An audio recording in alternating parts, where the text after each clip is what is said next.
এখন আমরা এখন আমরা এই একটা পরমাণুর বিস্তারিত দেখব আসলে কেমন সংখ্যক ইলেকট্রন থাকতে পারে, কেমন সংখ্যক প্রোটন থাকতে পারে, এই সম্পূর্ণ ধারণা নেওয়ার চেষ্টা করব। ওকে, এখন আমরা দেখব এই যে পরমাণুর সংখ্যা, পারমাণবিক ভর বা আণবিক ভর অথবা পারমাণবিক সংখ্যা, এইগুলো আসলে কি, এই সংখ্যাগুলো আসলে কি।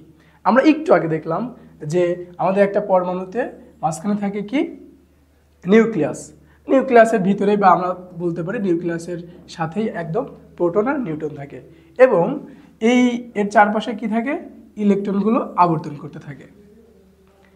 এখন পারমাণবিক সংখ্যাটা তাহলে কি, তাহলে আমাদেরকে মনে রাখতে হবে একটা পরমাণুতে যে পরিমাণ প্রোটন আছে, তার মানে প্রোটন সংখ্যাটাই আসলে পারমাণবিক সংখ্যা। তার মানে বলতে পারি যে যদি এক্স নামক একটা পরমাণুর ভিতরে যদি প্রোটন সংখ্যা যদি 5টা থাকে তাহলে ওই পরমাণুর পারমাণবিক সংখ্যা 5। তার মানে আমরা এই পারমাণবিক সংখ্যাটার আর একটা নাম বলতে পারি, সেটা হচ্ছে ডিরেক্টলি এইটা প্রোটন সংখ্যা। ওকে, আরেকটা কথা আমাদের মাথায় রাখতে হবে যে এটা প্রাথমিক অবস্থায় একটা পরমাণুতে প্রোটন সংখ্যা আর ইলেকট্রন সংখ্যা সিমিলার থাকে, মানে একই। সাপোজ এইটাকে যদি আমরা কার্বন বলি, তো এর আগে আপনাদের একটা কথা মাথায় রাখতে হবে, আমাদের যে 118টা যে পরমাণু ছিল সেই 118টা পরমাণু কিন্তু সংকেতগুলো সম্পর্কে পরিচিত হওয়ার জন্য আপনাদেরকে বলছিলাম গত ভিডিওগুলোতে। এখন আপনাদের কি করতে হবে, মোটামুটি 1 থেকে 56 নম্বর পর্যন্ত যে সকল পরমাণু আছে এই 56টা পরমাণুর পারমাণবিক সংখ্যা ডিরেক্টলি মুখস্থ করতে হবে। এইটা হচ্ছে যে কোনো কেমিস্ট্রি বইয়ের পর্দা সারণীতেই পাবেন বা প্রথমের দিকেই পাবেন পারমাণবিক সংখ্যাটা। তাহলে আমি কি প্রথমেই বলেই দিলাম যে প্রোটন সংখ্যা আপনারা পারমাণবিক সংখ্যা হিসেবে মুখস্থ করবেন, ওইখানে সিকোয়েন্স অনুযায়ী আছে। মানে এরকম আমি যদি বলি যে 1 নম্বরে আছে কি হাইড্রোজেন, 2 নম্বরে আছে কি হিলিয়াম, 3 নম্বরে আছে কি লিথিয়াম, এইভাবে এরকম সিকোয়েন্সে আছে। তার নাম্বারটা আসলে কি পারমাণবিক সংখ্যা। তার মানে হাইড্রোজেনের পারমাণবিক সংখ্যা কত 1, হিলিয়ামের পারমাণবিক সংখ্যা কত 2, লিথিয়ামের পারমাণবিক সংখ্যা কত 3। তার মানে এই সিকোয়েন্সটা একটু আপনাদেরকে কষ্ট করে মুখস্থ করতে হবে। আপনাদেরকে মনে রাখতে হবে কেমিস্ট্রির যে এই যে বেসিক কয়েকটা বিষয়, ছোট কয়েকটা বিষয় মুখস্থর বিষয় আছে, এইগুলো আপনাদেরকে ডিরেক্টলি মুখস্থ করতে হবে। একদম মুখস্থ মানে মুখস্থ, যাতে আপনি দেখলেই আপনার মনে পড়ে যায়। আমি যেন এই কার্বনকে দেখলেই মনে করতে পারি আসলে কার্বনের পারমাণবিক সংখ্যা কত বা কার্বনের প্রোটন সংখ্যা কত, ডিরেক্টলি আমাদেরকে মনে আসতে হবে। কারণ কি এই যে 118টা যে মৌল বা এই যে 1 থেকে 156টা যে পরমাণু, এইগুলা নিয়েই আমরা সামনের ক্লাসগুলোতে আলোচনা করব। তার মানে এই পারমাণবিক সংখ্যা বা প্রোটন সংখ্যা, এই চার্জ, এই ভর সংখ্যা, এইগুলা নিয়েই আমাদের সামনের কাজ। তো এই পরমাণুগুলোর হচ্ছে 1 থেকে 56 নম্বর পর্যন্ত যে পরমাণু আছে সেগুলোর আপনারা পারমাণবিক সংখ্যা মুখস্থ করে নেবেন। তাহলে এই হচ্ছে পারমাণবিক সংখ্যার বিষয়টা গেল। আসলে পারমাণবিক সংখ্যাটা কি, যে একটা পরমাণুর ভিতরে যতগুলো আমার যে স্থায়ী কণিকা প্রোটন ছিল, প্রোটন আসলে কয়টা সেটাই। এখন আসি পারমাণবিক ভরটা কি। তাহলে ভরটা কি, আপনারা জানেন যে নিউক্লিয়াসে কি থাকে, নিউক্লিয়াসে অবশ্যই থাকে কি যে নিউট্রন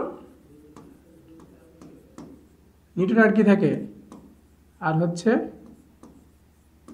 প্রোটন, এই দুইটা মিলেই তো আমাদের নিউক্লিয়াসে থাকে।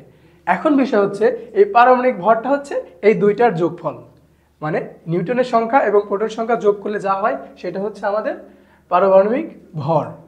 তার মানে আমি যদি এই যে কার্বনের যে হচ্ছে পারমাণবিক সংখ্যা 6, মানে কি ওর ভিতরে প্রোটন সংখ্যা 6 ছিল, আমি যদি 6 এর কথা বলি, তার মানে এখন আমাকে দেখতে হবে এই কার্বনের ভিতরে আবার এর নিউটন সংখ্যা কয়টা আছে। এখন নিউটন সংখ্যা হচ্ছে বিশেষ করে প্রোটন সংখ্যার একটু পাশাপাশি থাকে, 2-1টা বেশি থাকে বা সমান থাকে, বা 2-4টা 5টা এরকম সর্বোচ্চ বেশি থাকতে পারে। তবে কার্বনের ক্ষেত্রে হচ্ছে নিউটন সংখ্যা থাকে 6টা, প্রোটন সংখ্যা থাকে 6টা। এই জন্য কার্বনের টোটাল ভর সংখ্যা হচ্ছে 12। তার মানে এখন আপনাদের এই জিনিসটাও একটু মুখস্থর বিষয় আছে। আমাদের ঠিক এই 1 থেকে 56 নম্বর পর্যন্ত যেরকম পারমাণবিক সংখ্যা মুখস্থ করতে হবে, সেরকম যে ভর সংখ্যা মুখস্থ করতে হবে এরকম না। ভর সংখ্যা প্রাইমারি লেভেলে মোটামুটি আমাদের অ্যাডমিশনের ডুয়েট অ্যাডমিশনের ক্ষেত্রে মোটামুটি 35 থেকে যে প্রথম 35 থেকে যে 40টা পরমাণু আছে ওদেরগুলো মুখস্থ করলেই চলবে। তার মানে আপনাদের এখানে কিন্তু দুইটা মুখস্থ পড়াশোনা চলে আসছে।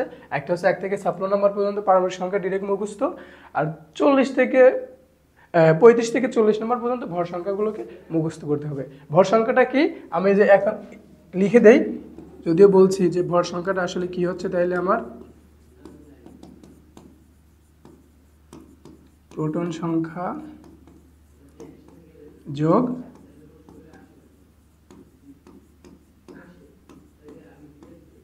নিউটন সংখ্যা। ওকে, এই হচ্ছে ঘটনা। তো আমরা এটা হচ্ছে একটা পরমাণুর ক্ষেত্রে পারমাণবিক সংখ্যা হয়। এখন তাহলে পারমাণবিক সংখ্যা গেল, ভর সংখ্যা গেল, এটা ভর সংখ্যার কনসেপ্ট। এখন আমাদের আরেকটা বিষয় আছে, সেটা হচ্ছে কি আণবিক ভর। আমি যে ভর সংখ্যা বারবার বলতেছি, আসলে এই যে পারমাণবিক যে ভর না, এই পারমাণবিক ভরকেই ভর সংখ্যা বলা হয়। সবগুলো নামই কিন্তু আমাদেরকে পরিচিত হতে হবে, সবগুলো নামের সাথে, সবগুলো নামই আমাদের প্রয়োজন। এখন আমাদের কি লাগবে? আণবিক ভর। আণবিক ভরের যদি কথা বলি, আণবিক ভর আসলে কখন হয়? যখন আমাদের বহু পারমাণবিক অণু ছিল না, আমরা গত ভিডিওগুলোতে দেখছিলাম বহু পারমাণবিক অণু, মানে একাধিক অণু মিলে যে অণুটা তৈরি হচ্ছে সেটাকে বলা হচ্ছে, বা একাধিক পরমাণু মিলে যে অণুটা তৈরি হচ্ছে তাকে বলা হচ্ছে বহু পরমাণু।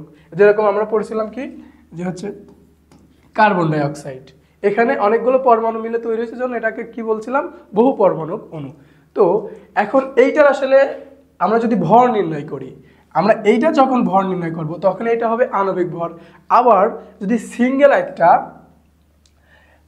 একটা অক্সিজেনের ভর নির্ণয় করি তাহলে এটা কি হবে? এটা হবে পারমাণবিক ভর। সিঙ্গেল একটা অক্সিজেনের ভর নির্ণয় করলে কি হবে? পারমাণবিক ভর। আবার আমরা জানি এই অক্সিজেনটা কিন্তু 2 পরমাণু। এখন বিষয় হচ্ছে আমি যেটা বলতেছি, এই O2 হিসেবে এর যদি আমরা ভর নির্ণয় করি তাহলে সেটা হয়ে যাবে আণবিক ভর। আর সিঙ্গেল একটা পরমাণুর যদি ভর নির্ণয় করি তাহলে এটা কি হবে? পারমাণবিক ভর। তাহলে একটা সিঙ্গেল অক্সিজেন বা হাইড্রোজেন বা যেটাই বলেন সোডিয়াম, সিঙ্গেল একটা পরমাণু যদি ভর নির্ণয় করি সেটা হবে পারমাণবিক ভর। আমাদের যদি একটা অণু আকারে থাকে বা একটা মৌল আকারে থাকে বা একটা যৌগ আকারে থাকে, তখন যদি তার ভর নির্ণয় করি তাহলে সেটা হয়ে যাবে আণবিক ভর। এখন যদি তাহলে আণবিক ভরটা আসলে কোথায় থেকে আসবে? এই যে পারমাণবিক ভর ছিল না, এইটার থেকে হিসেব করে আমাদের আণবিক ভরটা আসবে। কিভাবে? আমি যদি এই যে কার্বন ডাই অক্সাইডের কথা বলি, যে কার্বন ডাই অক্সাইডের ভিতরে এই কার্বনের ভর সংখ্যা আমরা কত পাইছিলাম? 12। পারমাণবিক সংখ্যা ছিল 6 আর পারমাণবিক ভর ছিল হচ্ছে 12। তাহলে এইভাবে করতে হবে যে এই কার্বনের কত? 12 যোগ অক্সিজেনের কত? আপনাদের যে মুখস্থ করতে হবে পারমাণবিক সংখ্যা 8, অক্সিজেনের আর পারমাণবিক ভর সংখ্যা হচ্ছে 16। তাহলে একটা অক্সিজেনের হচ্ছে 16, কিন্তু অক্সিজেন আছে কয়টা? 2টা। এই জন্য 2 দ্বারা কি করতে হবে? গুণ দিতে হবে। গুণ করে এটা পুরোপুরি যে রেজাল্ট আসবে সেই রেজাল্টটাই আমাদের কি হবে? আণবিক ভর হবে। এখন তাহলে এখানে কত আসবে? 16 দুগুণে 32, 44। তার মানে টোটাল হচ্ছে আণবিক ভর। আমি যদি এরকম বলি যে কার্বন ডাই